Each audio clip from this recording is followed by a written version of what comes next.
gon' tune in cause it's showtime. Go ahead and call the gang up for the one time. Rap, Phoop, Ryun, got them on the line. And my life's still great, I'm doing just fine. Hands up.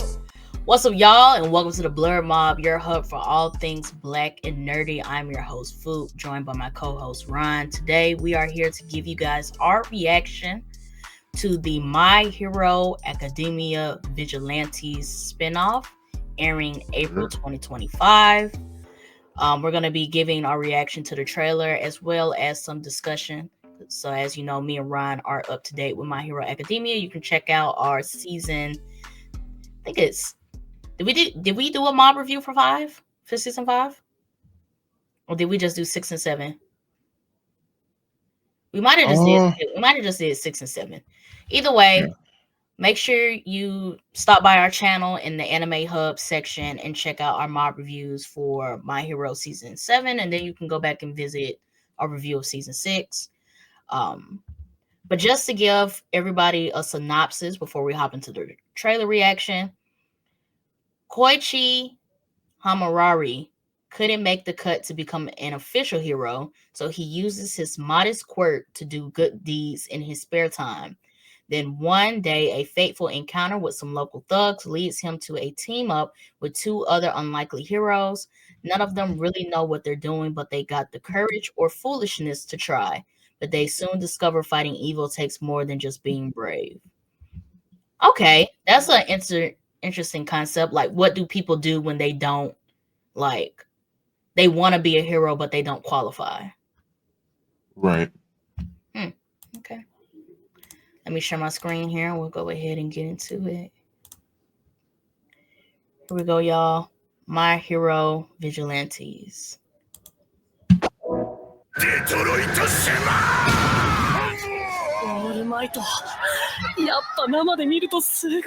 like how everybody's hero track starts with singing All Might. Exactly. The face of hope. Now he's slow sliding glide. What is he even doing? Gliding and gliding. Now he dressed like All Might. Right. 俺の仕事を手伝い、悪党を殴るとスカッとするぞ。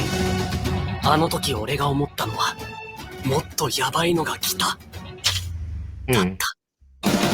なんでそんなことに付き合ってんの？あんためちゃめちゃ立ち悪いな。個人による。Okay, Asuma Sensei.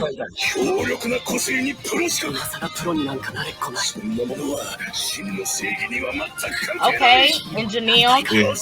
Yeah, he's brother. 行動を起こせるか否か。この一瞬でいい。俺だって飛びたいんだ。 So basically, they all trying to be Batman. Basically, unlicensed hero.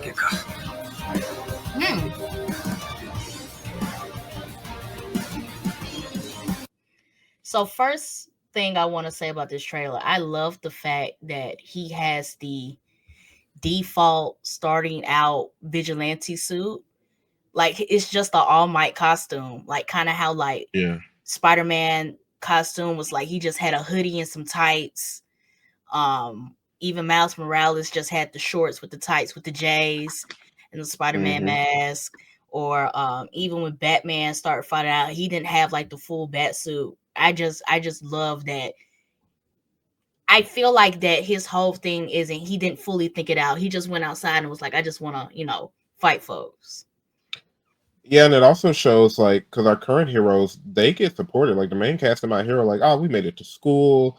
We being basically handheld into herodom. Like, these folks, like, we ain't make it. So they starting off from the woodworks. I also like, just going back to here, when they say that's his quirk, he's not really fast, though. I love the fact that he's like an underdog type thing. It kind of gives me like Kafka from Kaiju number 8. Yeah.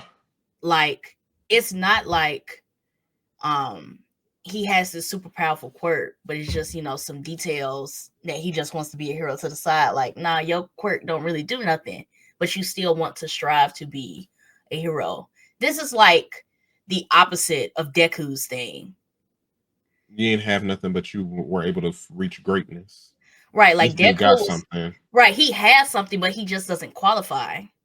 Mm-hmm. but he's still trying to be a hero out of it. I think It's interesting. Keep no, going. go ahead.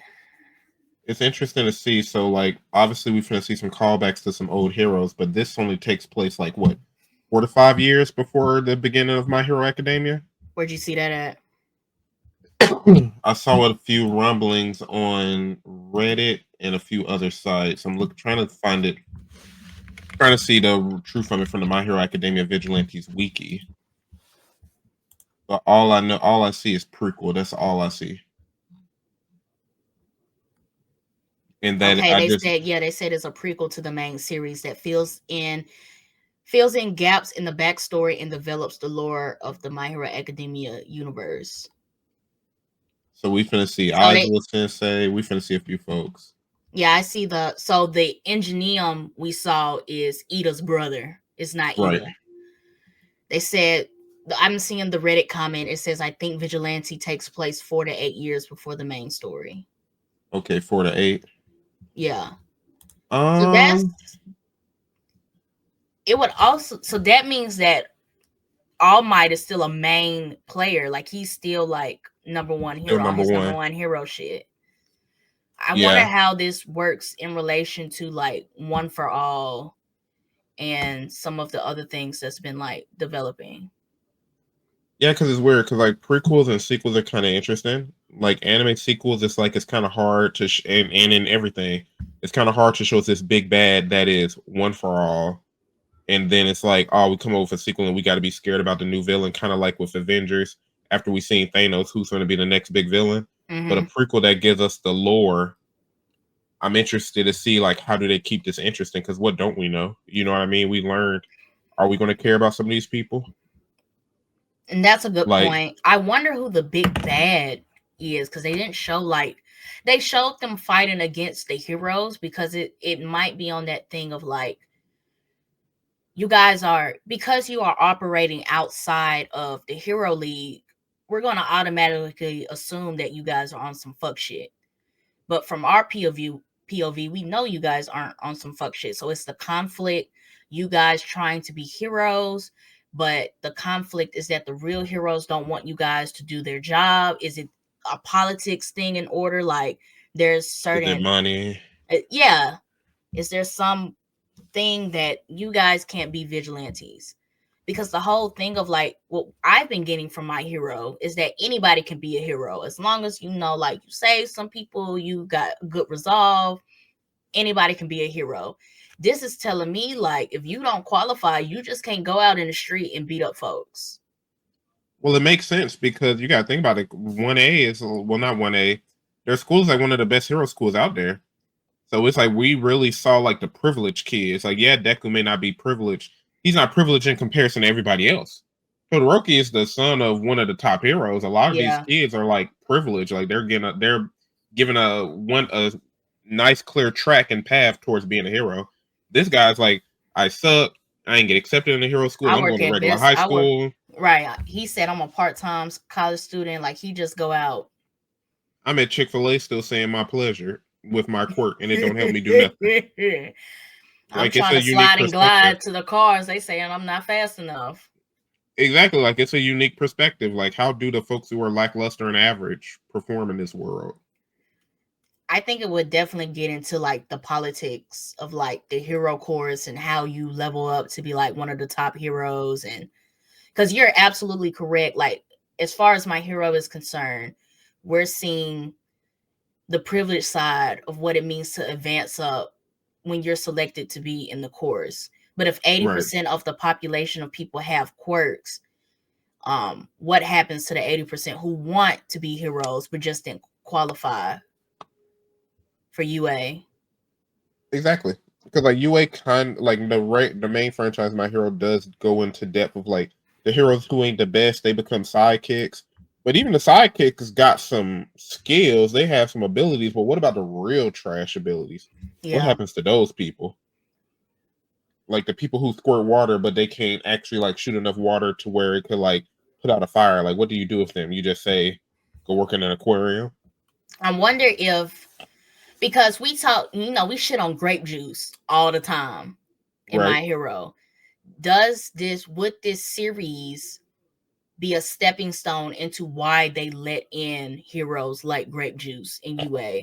Like this main character proves that even though my quirk ain't like Endeavors or All Might or Eraserhead, I can still provide some value to society, and it makes them change the rules on how they see quirks in hero society.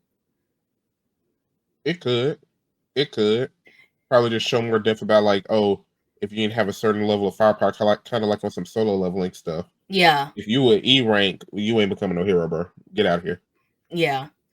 So I wonder, I feel like this is going to get more into like the politics of like how they see quirks in the hero society and what quirks are acceptable for you to move up the hero course, and what happens to people whose quirks they feel like won't worth shit. Exactly. I think the main conflict there'll probably be a big bad, like some conspiracy that maybe the main heroes and the vigilantes are working against. And the heroes feel like the vigilantes are in their way because y'all not even like official heroes. And what they saying here, they say, according to the wiki at least, the manga has a slightly darker tone compared to the original manga, and of course it was designed as a prequel, but it's going to show how the vigilantes' line of duties have ties to the main series. With that darker tone stuff, I wonder if we're going to see more about the organization that Hawks and Lady Nagant were in part of, or anything of that nature. Yeah. Or we're going to get into more of the dark side of heroes and all that good stuff. I would be interested to see what a dark side of a darker tone of a My Hero spinoff series looks like. Yeah. Because you remember our complaint from season 6 where like Deku goes rogue, but Deku went rogue for like a couple episodes and then he came back. Exactly. So like, are they really going to be investing in a darker tone, or are they just saying that this is going to be a darker tone because we're not focused on the students, we're focused on the actual society that My Hero functions in? It'll be interesting because even that dude, I think his name is Knucklebuster with the black do-rag around his eyes. Let me go back to him. I mean, he's giving vibes of like, you know, gangster, came up in the hood, you never know. Like ex-military mate even. Like, I don't know if it's just a fit or does that denote what type of life he lived. Like, is he into some murder and stuff? If he like, oh, we ain't letting the villains go, kill them off because they killed innocents or something like that. I agree. Maybe he's more so, I won't say anti-hero, but he's like, you're a bit much. Like, you save people, but you do a bit too much. For us to put you up here and say you work with like heroes like All Might, Eraserhead and them. Exactly, because it's not just that some people are being rejected for heroes for like their quirks. Some people are also probably being rejected. Like morals, personalities, conflict, how they approach conflict resolution. Exactly. What if this dude is like legit psycho? That's fair. Or just ill. That's fair. And I'm curious to see like what her deal is as well. Like why she didn't qualify. Because did we get a peek into like what her powers even are? Did we? Or is she just like acrobatic or something? It really didn't really show much except for he is. Yeah, right. The other scene she got is just her falling out of the air. But right now it does look acrobatic. But she might have something else with that. And it's possible that she could represent a group of people who have a decent quirk, but don't like the way the hero course is set up, don't like the politics of how getting to be a number one hero is set up. But she wants to save people, but she doesn't want to abide by the process. Yeah, they probably took too long to cast judgment. Some villain had pulled into politics and didn't go to jail long enough. It could be anything. So with that being said, we're looking at 3 different point of views. We're looking at a guy who respects the process, but doesn't have the credentials to get there. We have another guy who could qualify, but his morals and his approach to villains and conflict resolution doesn't match with the ideal that they have. and she could represent the people who you have the qualifications. You could be in the course, but she doesn't respect the process. Exactly, or did her wrong or betrayed her at some point. Right. Or we could be completely off. We could be completely off. And we could be completely off. We could be. If you read the manga or you know a little bit about what's going on, just let us know how close we are. If we're completely off base, just be like, Phoop, Ryun, y'all completely Y'all don't off know base. what y'all talking about. Y'all don't know what y'all talking about. But if we're a little bit on base, if we're touching on a couple things that might be true, let us know. Because given what like we just theorized, like our assumptions, I'm definitely interested to see where this will go. Even though My Hero is far from like my favorite battle shonen, and I talk smack about it all the time, I think I'm definitely going to check this out at the very least. Like, I'm going to give it 3 to 5 episodes. Yeah. See how I'm feeling. And if I don't like it, I just don't like it. That's fair. I think the idea of it has definitely caught my interest. Because I guess through the 7 seasons of watching My Hero, I've never thought of heroes functioning outside of the hero course. It's always the way that they shaped it has always been like heroes, villains, and people in the middle that work a regular job. Like you might have a quirk, but you're just a regular civilian. Like it makes sense 100%, but it never occurred to me that there are heroes that operate outside of what we've already seen in My Hero. Yeah, because it was always regular heroes. You had Hero Killer Stain, but he was more anti-hero. It was y'all ain't doing enough, so now I'm going to fight y'all. But I also don't like the villains. Yeah. And then you just have the mafia folks and etc. We never did see this side. We never saw this side. So that's the interesting part for me. That's what's giving me like, hey, I want to check this out when this drops in April. The funny thing is, the manga, if the wiki says anything about is to be believed, it has 15 volumes, and it ran from August 20th, 2016 to May 28th, 2022.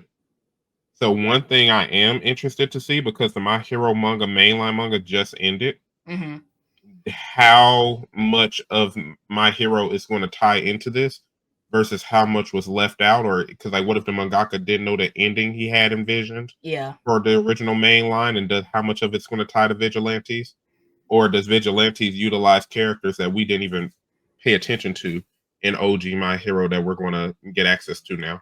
No, I'm definitely interested, because if it's supposed to be like 4 to 8 years before, we're going to be seeing versions of the characters. We might see Eraserhead, and he's not a professor at UA yet. Exactly. Like, we're going to be seeing versions of the main heroes that we know in My Hero, and see like completely different versions or completely different perspectives or thinking from them that is like, Yeah, because like if we see Endeavor, Hawks might still be in that organization. Best Genius might be on some other stuff, probably still on the grind, trying to get up there. They might not even be there yet. There might be heroes that we're familiar with in My Hero that might not even be in this series. Like a completely different top 10 outside of All Might, of course. Exactly. We might see heroes that we know now that might still be like in the hero course, or they're like sidekicks or whatever. Yeah. I'm just interested to see how everything is set up, if this is a prequel, and if the vigilantes that exist in the series contribute to how the My Hero Society is set up when when the main series starts. It caught a little bit of my interest, I'm not gonna lie. Yeah. I'm willing to check it out. I'm a My Hero spinoff series. Because most spinoffs don't impress me. I gave Boruto a shot, it ain't hit. Seven Deadly Sins spinoff, it ain't hit. Fire Force don't really count as a spinoff to Soul Eater. It's in the same world, but it don't really count as a spinoff. And I love that, but I wouldn't count that. We'll see. Well, most spinoffs don't hit, so I will see. We'll see. Stop sharing my screen. This count as an unofficial recommendation? I'm definitely going to be watching it. I'm definitely going to add it to my spring 2025 recommendation list. So when that video comes out, I'll definitely be mentioning this. But yeah, that's pretty much it. So like we said before, let us know in the comments how you felt about the trailer. If you've read the manga, let us know how close we are to the main plot, or if we're like completely far off, without spoiling it, please. And if you are experiencing this anime for the first time like us, just let us know how you felt in general. If you want to stay up to date with when we do more trailer reactions, make sure you hit the subscribe button, like this video, so you can be updated. Follow us on our social media platforms. We're on Instagram at the Blurred Mob Pod. We're on Twitter at the Blurred Mob, and you can find us on Facebook and TikTok at the Blurred Mob Podcast. And with all that being said, this is the Mob checking out. Peace. I need some sparks. I need the colors. I need when the land split into cubes. Yes, I need. Mm-hmm. I need.